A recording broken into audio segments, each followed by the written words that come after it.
नमस्कार, स्वागत है आपका। आप देख रहे हैं सी न्यूज़ भारत। मैं हूं आपके साथ इशिता। वक्त हो गया है मध्य प्रदेश बुलेटिन का। मध्य प्रदेश बुलेटिन में बात होगी छतरपुर की, जहां 9 गांव से एक बेहद गंभीर और चौंका देने वाली खबर सामने आई है। आगे बात करेंगे राजगढ़ की, जहां एकलव्य हायर सेकेंडरी स्कूल में विज्ञान दिवस मनाया गया। इन तमाम खबरों पर विस्तार से बात करेंगे।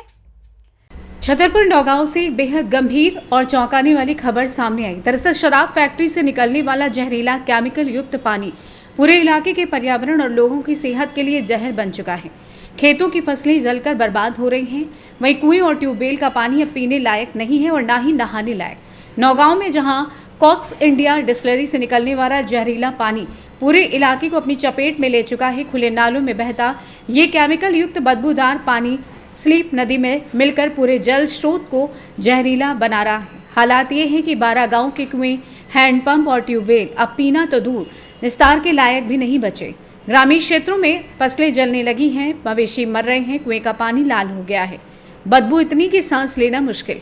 कहा जा रहा है कि फैक्ट्री के अंदर से अंडरग्राउंड पाइपलाइन के जरिए रात के अंधेरे में जहरीला अपशिष्ट पानी सीलप नदी और आसपास की जमीन पर छोड़ा जा रहा है। नतीजा ये है कि खेतों की उपज का स्वाद बदल गया है और मिट्टी की उर्वरक क्षमता खत्म हो रही है।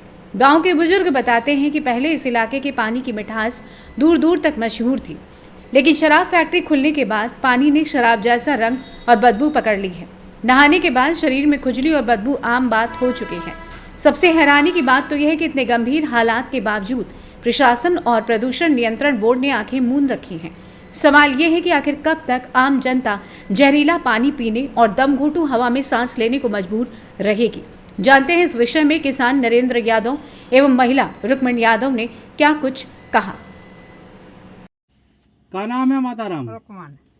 का है तुम्हारे पानी कुआ को? खराब है उसका। कैसे खराब है? उसी हो जात मुंह तो घाई। अच्छा, हाँ। पीवे लायक नहीं है? लाख नहीं है, पीवे नहीं जात। बसात है का? बसात है, हम पीता ही नहीं है। कब से खराब है? सब जब से जडसलाई भाई, जब से डिस्लरी खुली? जडसलाई भाई। हाँ, तब से खराब है। तब से खराब। पहले सही है? तो पहले सही तो। अच्छा, तो कैसे ले पाई थी? तो फिर पानी कहाँ से ले आते पीवे के लाने? अब ना से ले आए, कहूँ कुआं से ले आए, कहूँ दूर से ले आए कुआं से। अच्छा, हाँ, ई को पानी नहीं लेती? हाँ, हाँ। अच्छा, क्या नाम है? नरेंद्र यादव। क्या हो गया है? ये जो डिस्लरी का पानी निकलता है यहाँ से जहरीला, जिससे ये पूरी फसल जलती जा रही है। ये हमारे 3-4 बीघा खेत है, तो सभी बार बार का हो गया है कि ये फसल जैसे ही पानी निकलता है अपने आप जलती जाती है। और ये जितना जहरीला पानी है कि जिससे गायों जो भी पीते हैं उनको भी बहुत ज़्यादा नुकसान हो रहा है। तो इसकी शिकायत नहीं की कभी कहीं? हाँ, की बहुत जगह की है, पर कुछ नहीं होता है। यहाँ से चले जाते हैं, वीडियो बना जाते हैं, तो आता भी है तो कुछ नहीं होता है। अधिकारी वगैरह कोई कार्रवाई नहीं करते? नहीं, कुछ नहीं करते। कोई आया कभी अधिकारी वगैरह? नहीं, कोई अधिकारी भी नहीं आते यहाँ पर। फिर आपने शिकायत कहाँ पर की? ये शिकायत अब जैसे मीडिया द्वारा की है, कभी ज्ञापन भी दिया है तहसील में। ऐसे कभी एसडीएम कलेक्टर के यहाँ आवेदन किया है? हाँ, अपने यहाँ पर तहसील में तो किया है, लेकिन कार्रवाई नहीं हुई। ये कब की बात है जो आपने? 1-2 साल हो गए जब की बात है। मतलब ये हमेशा से ऐसा? हाँ, ऐसा ही है, होता रहता है। हाँ, ऐसा। अभी क्या हुआ है? अभी ये पानी निकल रहा है जो जहरीला, उससे ये फसल जलती हुई जा रही है बराबर। ये धीरे धीरे अपने आप समाप्त होती जा रही है। दादा, हमारा नाम शंकर सिंह यादव। ये दादा फैक्ट्री खुली है, क्या दिक्कत हो रही है यहाँ पर? दिक्कत क्या है, हमारे यहाँ का जो वाटर लेवल है वो बिल्कुल एकदम ख़राब हो गया है। पानी पीने योग्य नहीं बचा है, नहाने योग्य भी नहीं बचा है। बोरों का पानी इतना ख़राब आ रहा है। हमें फैक्ट्री से कोई तकलीफ़ नहीं है, ना हमें कोई दिक्कत है। लोगों को रोज़गार मिल रहा है, लोग उसमें काम कर रहे हैं, लोगों के घर चल रहे हैं। बाकी सिर्फ इतना है कि जो है हम लोगों की जो समस्या है ये जो है, और सभी की पूरे चारों तरफ जो है लोगों की जो समस्या है कि जो है पानी की समस्या बढ़ रही है और प्रदूषण की समस्या बढ़ रही है। इस पर जो है थोड़ा सा ध्यान दे। बोर का पानी कैसे खराब हो गया, क्या हुआ है? कुछ नहीं, वो तो अब स्रोत है जो है पानी का, अब कैसे हो रहा है कैसे नहीं आ रहा है ये हमें समझ में आ रहा है। क्योंकि जो है अब पानी चारों तरफ जो है ये गंदा पानी फैला, जिस वजह से हो सकता है कहीं ना कहीं ये गंदा पानी छोड़ देते हैं, इस कारण से ये वाटर लेवल हो सकता है, उस कारण से हो। छतरपुर से सी न्यूज़ संवाददाता कुलदीप सक्सेना की रिपोर्ट। राजगढ़ जिले उदनखेड़ी पिपलिया देव स्थित Eklavya international higher secondary school में विज्ञान दिवस के उपलक्ष्य में आज विज्ञान प्रदर्शनी का आयोजन किया गया, जिसमें सारंगपुर नगरपालिका अध्यक्ष पंकज पालीवाल, पचोर नगरपालिका अध्यक्ष विकास करोड़िया द्वारा माता सरस्वती की पूजा एवं भौतिक शास्त्री सीवी रमन को पुष्प अर्पित कर कार्यक्रम का शुभारंभ किया गया। विज्ञान प्रदर्शनी में कक्षा 1 से 11 तक के विद्यार्थियों ने हिस्सा लिया। बच्चों ने चल और अचल मॉडल प्रस्तुत किए। प्रदर्शनी में जल और वायु प्रदूषण से बचाव, रोबोट, ज्वालामुखी, सूक्ष्मदर्शी और पवन चक्की जैसे विज्ञान के विभिन्न प्रोजेक्ट दिखाए। निर्णायक मंडल ने सभी मॉडल की सराहना की। मुख्य अतिथियों ने छात्र छात्राओं को प्रोत्साहित करते हुए कहा कि ऐसे आयोजन बच्चों की प्रतिभा निखारने का अवसर देते हैं। इस प्रकार प्रतियोगिता के माध्यम से एक दूसरे से आगे बढ़ने की प्रेरणा मिलती है। विद्यालय के प्राचार्य मनीष नागर ने छात्र छात्राओं को उद्बोधन देते हुए बताया कि आज का युग वैज्ञानिक युग है और इस वैज्ञानिक युग में हमें हमेशा कंपटीशन के लिए तैयार रहना चाहिए।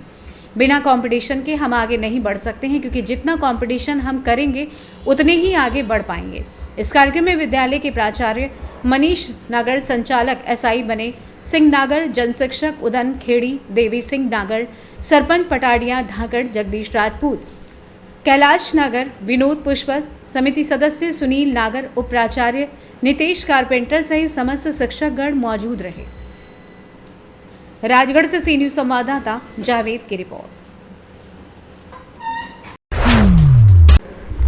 कोलारस निवासी जितेंद्र गुप्ता ने पुलिस अधीक्षक शिवपुरी को आवेदन सौंपकर आरोप लगाया है कि उसे झूठे केस में फंसाने और जान से मारने की धमकी दी जा रही है। आवेदन में उन्होंने नीलेश गुप्ता और उसके सहयोगी सचिन बंसल पर अवैध वसूली और धमकाने के गंभीर आरोप लगाए हैं। जितेंद्र गुप्ता के अनुसार नीलेश गुप्ता ने उसे कुछ लोगों के साथ एक फंड में निवेश का झांसा देकर शामिल कर लिया। वहीं इस दौरान उसने जितेंद्र से बैंक ऑफ इंडिया शाखा कोलारस का एक ब्लैंक चेक बतौर अमानत ले लिया। बाद में जब आर्थिक तंगी के कारण जितेंद्र बैंक में राशि जमा नहीं कर सका तो नीलेश गुप्ता ने चेक बाउंस कराकर 1 लाख रुपए के स्थान पर 6 लाख रुपए का दावा करते हुए मामला न्यायालय में प्रस्तुत कर दिया। जितेंद्र गुप्ता ने आशंका जताई है कि नीलेश गुप्ता और सचिन बंसल द्वारा उसे और उसके परिवार को गंभीर खतरा है। यदि उसके साथ कोई अप्रिय घटना घटती है तो इसके लिए वही जिम्मेदार होंगे। उन्होंने पुलिस अधीक्षक से निष्पक्ष जांच और आरोपियों के खिलाफ सख्त कानूनी कार्रवाई की मांग की है।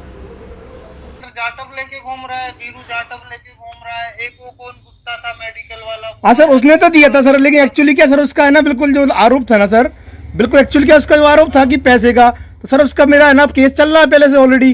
तो उसने किया कि इसने मेरी खबर छापी है, तो सर मैंने उसके प्रति अपना काम ही था, आप भी समझ सकते हैं। वो ये बोल रहा है कि जी बोले साहब मेरे को इसने लगभग कितने का चेक उसके पास 40-50 लाख का उधार है बोले। नहीं सर, उसने चेक कोई हॉस्पिटल वाला है, हॉस्पिटल का कोई कर्मचारी है, उससे तुम विज्ञापन के पैसे मांग रहे हो, वो उसने वीडियो बना रखा है। नहीं सर, पुराना वीडियो सर चल रहा है उसका, विज्ञापन का था रहा हूँ। वैसे किसी को परेशान नहीं करते सर अपन किसी को। तो विज्ञापन का कोई पैसा नहीं होता है यार। जी मान रहा हूँ सर। मेरी इच्छा है विज्ञापन लगवाने की सर। जी तुम तो उसको टॉर्चर कर। नहीं सर, उसके बाद नहीं किया सर, बिल्कुल मैं एक ही बार कहता, उसके बाद हम गए नहीं। आप पूछ सकते हैं, जिसका वीडियो है ना आप पूछ सकते हैं। आप विपिन मित्तल। अच्छा, आप पुलिस अधीक्षक कार्यालय आए हो, कहाँ से आए हो, कैसा क्या आवेदन देने आए हो? मैं कॉलर से आया हूँ। मेरी समस्या ये है कि मेरा एक जने से लेन देन का मामला था 1 लाख का, जिसको मैंने ब्लैंक चेक दिया था, लेकिन उसने मुझसे बिना पूछे 6 लाख भर दिया। 6 लाख भरने के बाद उसने न्यायालय में पेश कर दिया। मेरा न्यायालय में केस चल रहा है। फिर उसके बाद उसने आवेदन दिया है एसडीओ साहब को कि ये मित्तल जी हैं, इन्होंने मुझसे 6 लाख रुपये दिए थे और मैं धमकी दे रहे हैं, जबकि मैंने किसी प्रकार धमकी नहीं गई मेरे द्वारा, ना उनको प्रताड़ित किया है, बल्कि उसने मुझे धमकी दी है कि आप मुझे 6 लाख की व्यवस्था करो, नहीं आपके नाम में झूठा केस करके और लोगों को तैयार करके फर्जी चेक लगवा के आपके नाम क्लेम करवाऊंगा। किसने कहा ये? जी कहा नीलेश गुप्ता, जो कि एक पत्ती चलाता है। मैं इसकी पत्ती में शामिल था, उससे पत्ती फंड चलाते शामिल हो गया था उसकी पत्ती में, तो उसको 1 लाख का लेन देन रह गया था, लेकिन इसने बिना पूछे 6 लाख का भर दिया और केस में लगा दिया। उसके बाद एसडीओ साहब हैं विजय यादव जी, उनका मुझे फ़ोन आता है कि मित्तल जी आपका केस चल रहा है। मैं यहाँ सर मेरा केस चल रहा है, न्यायालय में चल रहा है कि नीलेश गुप्ता हैं, वो 40 लाख बोल रहे हैं, लेकिन सर में ऐसा नहीं है, वो गलत बोल रहे हैं। लेकिन ये क्या हुआ, नीलेश गुप्ता ने और कुछ लोगों ने मिल के उनके कान भर दिए एसडीओ साहब को, तो उनका कहना है 40 लाख का, लेकिन ये आरोप बिल्कुल गलत है।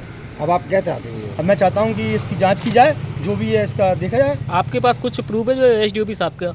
एसडीओ साहब ने मुझे वीडियो कॉलिंग की थी, उसकी वीडियो कॉलिंग कर ली है मैंने, जो मेरे पास बोल रहा हूँ मोबाइल में। क्या कह रहे थे वीडियो कॉलिंग पे आप? वीडियो कॉलिंग में सर का कहना था कि 40 लाख हैं, आप नीलेश गुप्ता के जल्द से जल्द देने की काम करें। फिर आप क्या करोगे? फिर मैं आगे आईजी साहब के पास जाऊँगा। मेरी तीन बच्ची हैं, तीनों बच्ची मेरी परेशान है कि परसों नरसों मेरी बच्ची का पेपर था। उस टाइम एसडीओ साहब का फ़ोन आया था ना, जब मेरी बच्ची पेपर था तो उसी ने व्हाट्सएप कॉलिंग रिकॉर्ड की थी, जिससे बच्ची मेरी टेंशन में हो गई, उसका पेपर ख़राब हो गया, वो रोने लगी, जिसके कारण मेरी छवि धूमिल हुई है पूरी। शिवपुरी से सी न्यूज़ संवाददाता विनोद सिकरवार के साथ ऋषि गोस्वामी की रिपोर्ट। फिलहाल इस बुलेटिन में बस इतना ही। देश और दुनिया की तमाम बड़ी जानकारियों के लिए बने रहिए सी न्यूज़ भारत के साथ।